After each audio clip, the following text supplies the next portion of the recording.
Good morning. আমাদের দিনরাত্রির নতুন আরেকটি ব্লগে আপনাদেরকে স্বাগত। আশা করি সকলে ভালোই আছেন। দেখেছেন সকালবেলা উঠেই কারা এসেছে আমার রান্নাঘরের জানলায়। এদেরকে দেখে রবি ঠাকুরের সেই সহজ পাঠের কবিতাটার কথা মনে পড়ে গেল।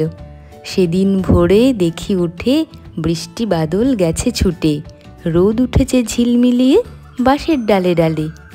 ছুটির দিনে কেমন সুরে পুজোর সানায় বাজায় দূরে, তিনটে শালিক ঝগড়া করে রান্নাঘরের চালে। ওরা তো রান্নাঘরে জানলায় বসেছিল, কিন্তু ওরা ঝগড়া করছিল না, হয়তো নিজেদের মধ্যে গল্প করছিল।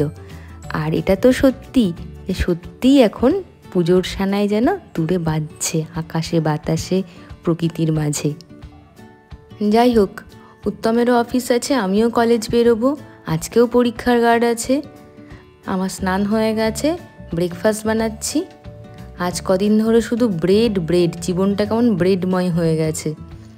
কারণ ওই একটা বড় প্যাকেট নিয়ে এসেছিল ও, এবার ডেটটা ওভার হয়ে যাবে, আজকেই শেষ হয়ে যাবে ডেট। সেই জন্য যত তাড়াতাড়ি সম্ভব এটাকে শেষ করতে হবে। আজকে ব্রেড, পিনাট বাটার আর মধু, এটা দিয়ে ওই স্যান্ডউইচের মতনই বানিয়ে নিলাম।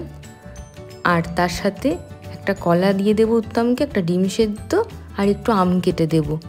আমের সিজন তো প্রায় শেষই হয়ে গেছে, কিন্তু ফ্রিজে দুটো আম ছিল, তো দেখি শুকিয়ে যাচ্ছে, মানে আর খাওয়াই হচ্ছে না। তা আজকে একটা কেটে দেবো, আর একটা থাকবে আর একটা পরের দিন।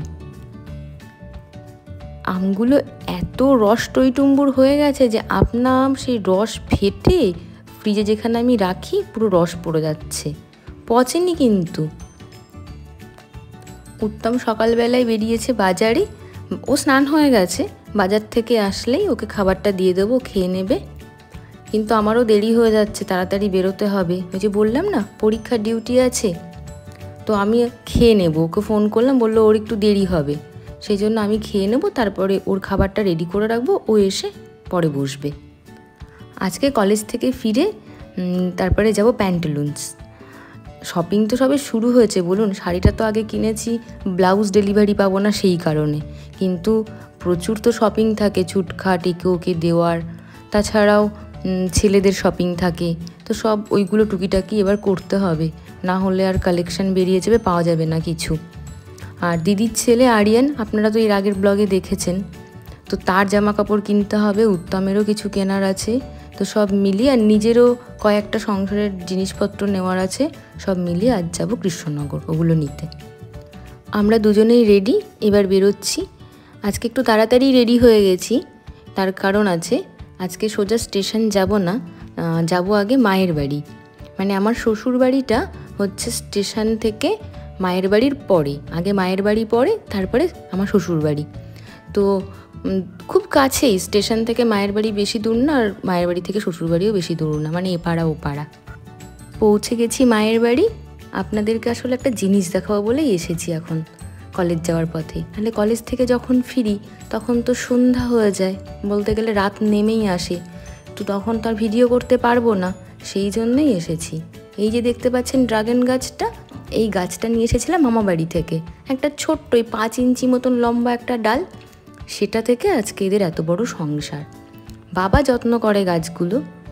আমার বিয়ের আগে আমার খুব গাছের শখ ছিল, যেখানেই যেতাম যা গাছ পেতাম, সে পুদিনা পাতা গাছ হোক আর যে গাছই হোক, ছোটোখাটো সমস্ত গাছই নিয়ে চলে আসতাম আর বাবাকে দিয়ে দিতাম, বাবা লাগিয়ে দাও।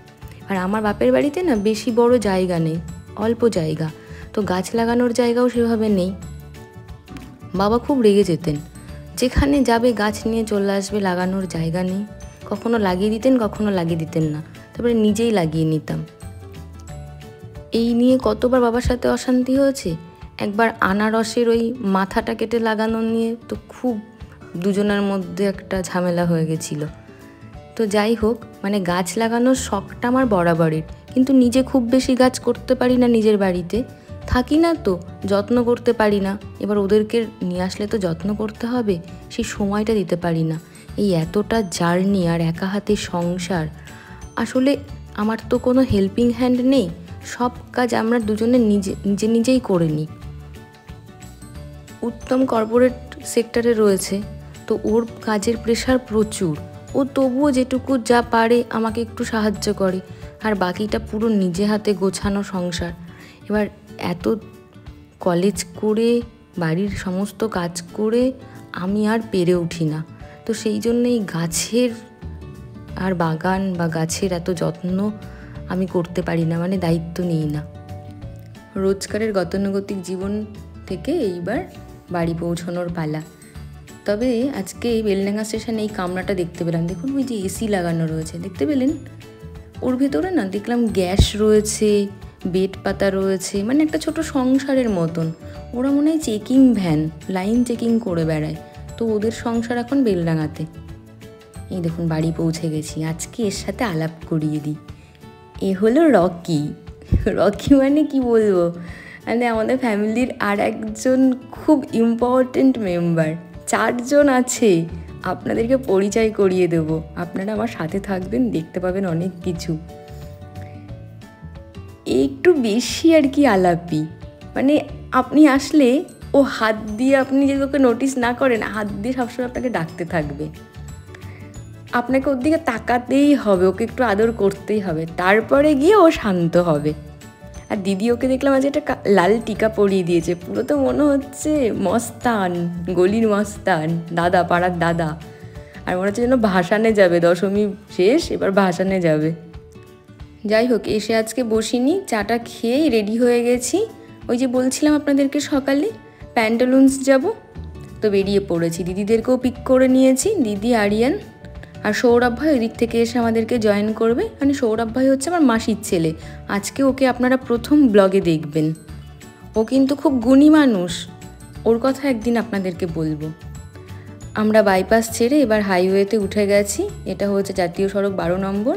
আর ওই যে দূরে উঁচু উঁচু বিল্ডিংগুলো দেখছেন না, এগুলো সব না বড় বড় রেস্তোরাঁ, হাভেলি, মহারানা প্রতাপ, রসিক বাঙালি। আপনাদের সাথে একদিন হাভেলিতে এসেছিলাম, আপনারা দেখেছিলেন।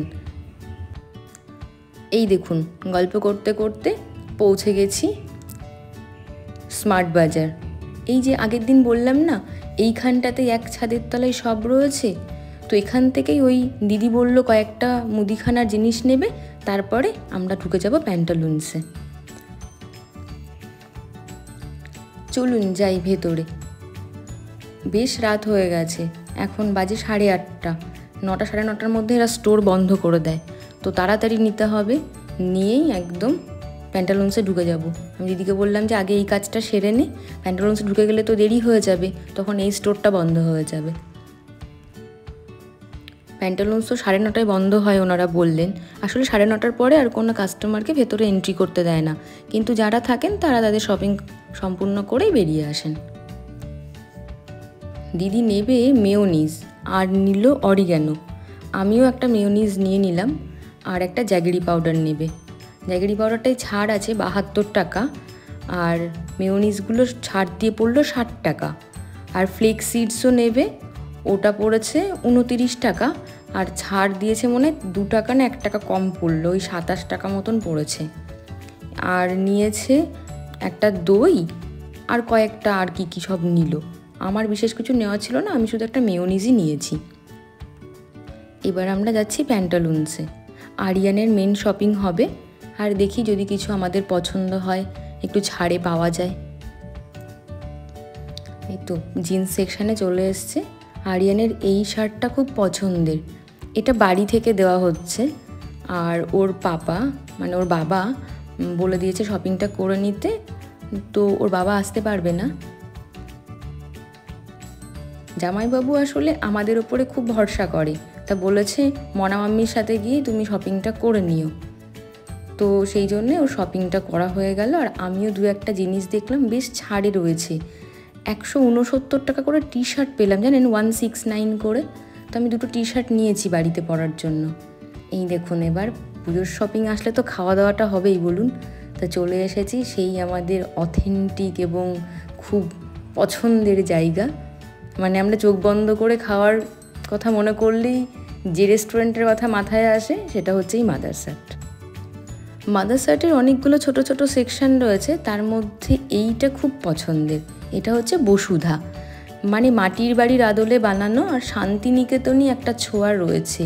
ভিতরে আপনি ওই বাঁকুড়ার ঘোড়া, মাটির পুতুল, পাটকাঠির কাজ, বেতের কাজ, এগুলো সব দেখতে পাবেন। আর এই যে এগুলো রয়েছে না, এই যে চেয়ার মতন বসার, কেমন দেখুন মনে হচ্ছে মাটির দেওয়াল, মাটির বেঞ্চ, কিন্তু না, এগুলো সিমেন্টের দিয়ে মাটির মতন রং করে ওই আদলটাকে ওরা ধরেছে।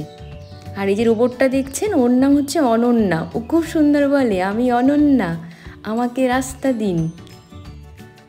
যত কচিকাচারা এখানে আসে তারা তো ওর ফ্যান। যাই হোক, খাবার চলে এসেছে। আমি তো স্যুপ খেতে ভীষণ ভালোবাসি, তো আমি আর আরিয়ান স্যুপ নিলাম, আর সবাই একটা করে মাছের চপ মানে ফিশ কাটলেট নিল, আর ওই পরোটা আর চিকেন ভর্তা, আর তারপর একটুখানি করে লস্যি, যার যেরকম পছন্দ, খেয়ে দিয়ে এবার বেরিয়ে যাব। বেশ রাত হয়ে গেছে। আজকের ব্লগটি যদি আপনাদের ভালো লেগে থাকে তাহলে প্লিজ একটা লাইক, কমেন্ট আর শেয়ার করে দেবেন। আজ আসি।